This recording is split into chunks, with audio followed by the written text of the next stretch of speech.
O que dizer quando um chefe das Forças Armadas, que é o cara que está diretamente em contato com a instituição, abre a boca para falar sobre uma situação de defesa nacional? Uau!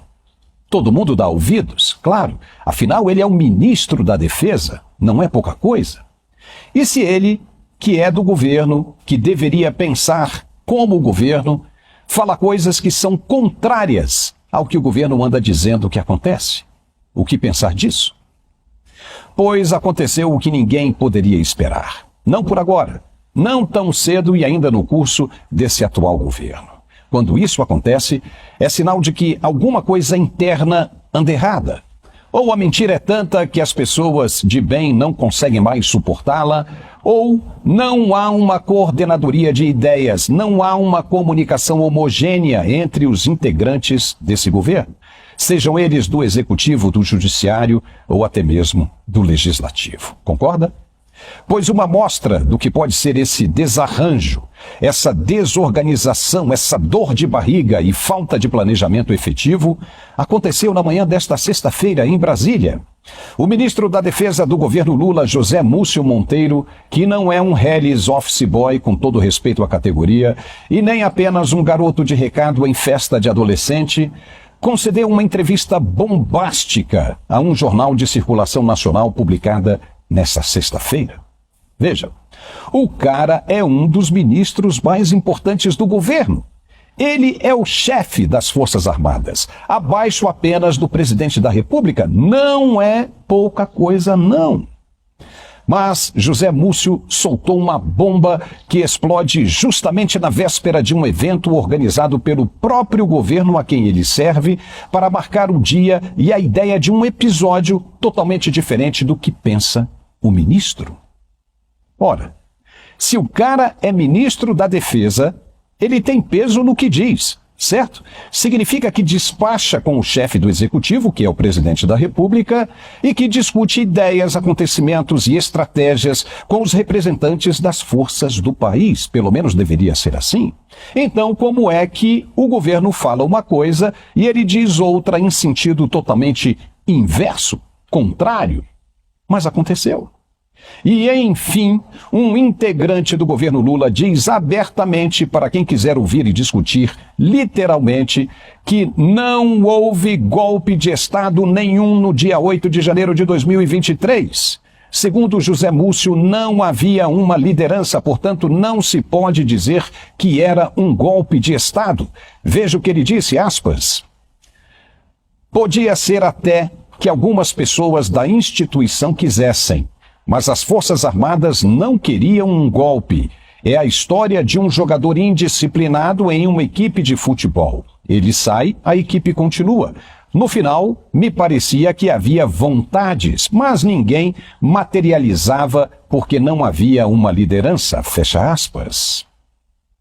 Não havia uma liderança porque não era golpe nenhum, como os integrantes de esquerda adoram dizer por aí, e nem tentativa de golpe. O que houve mesmo foi um ato delinquente de indisciplina contra o patrimônio público, exatamente como os muitos outros casos que aconteceram antes, ali mesmo na esplanada dos ministérios, e que foram promovidos e executados pelos integrantes da própria esquerda. No caso deles, nunca ninguém foi punido. Ninguém pegou prisão. 17 anos de reclusão. Nada.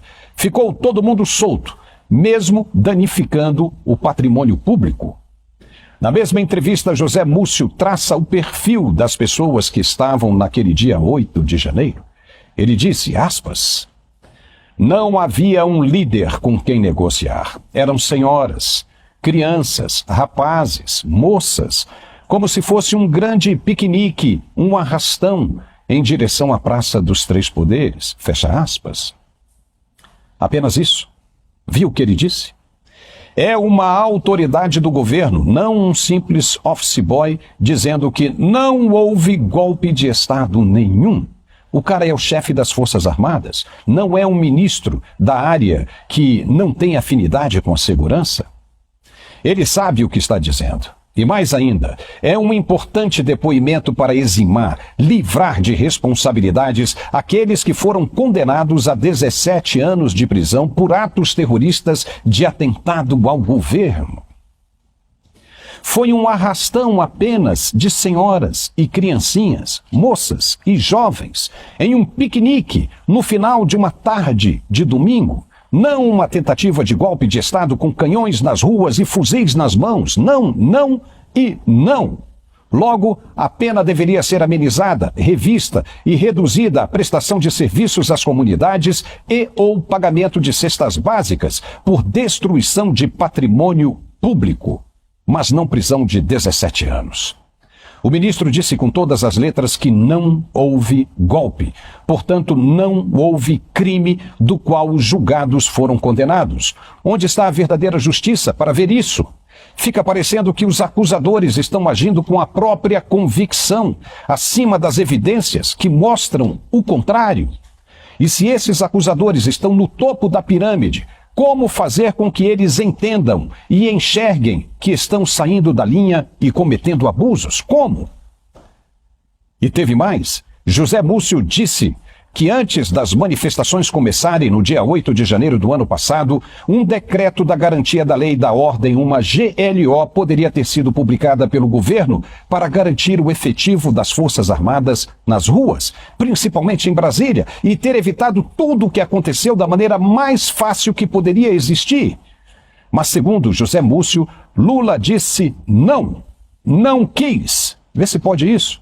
E vetou completamente, como quem queria ver o leite derramar, para depois ter o que falar a respeito e dizer que foi vítima de um golpe de Estado. Múcio afirmou, aspas, era uma forma de o exército ir para a rua e conter. Tínhamos 1.500 homens à disposição, mas o presidente disse, GLO não. Havia um grupo que achava que se houvesse GLO, os militares aproveitariam para materializar o golpe. Fecha aspas. Uau! Aí ele confirma que as autoridades sabiam do que poderia acontecer e assumiram o risco e deixaram o pau torar. Isso é prevaricação. E quem era o grupo que achava que se houvesse GLO, os militares se rebelariam? Quem? Seria um deles o ministro da Justiça, Flávio Dino? Houve, nesse caso, crime de responsabilidade e prevaricação que acabou com a prisão de inocentes e até a morte de um deles, e o pessoal ainda fica na crueldade. O que o ministro disse em entrevista é muito sério, sim, e abre margem para um monte de interpretação que deveria resultar na libertação de quase todos os que permanecem presos, acusados de um crime que não aconteceu. E mais ainda, se não houve golpe nenhum, não faz sentido acusar Bolsonaro desse crime que nunca existiu. Não importa o encontro de minuta, de rascunho, de delação disso ou daquilo, nada serve por pura falta de materialização de conjecturas. Tudo balela. E tudo isso precisa ser revisto. Tem mentira que não consegue se sustentar por muito tempo, e essa é uma delas. Sentindo o estrago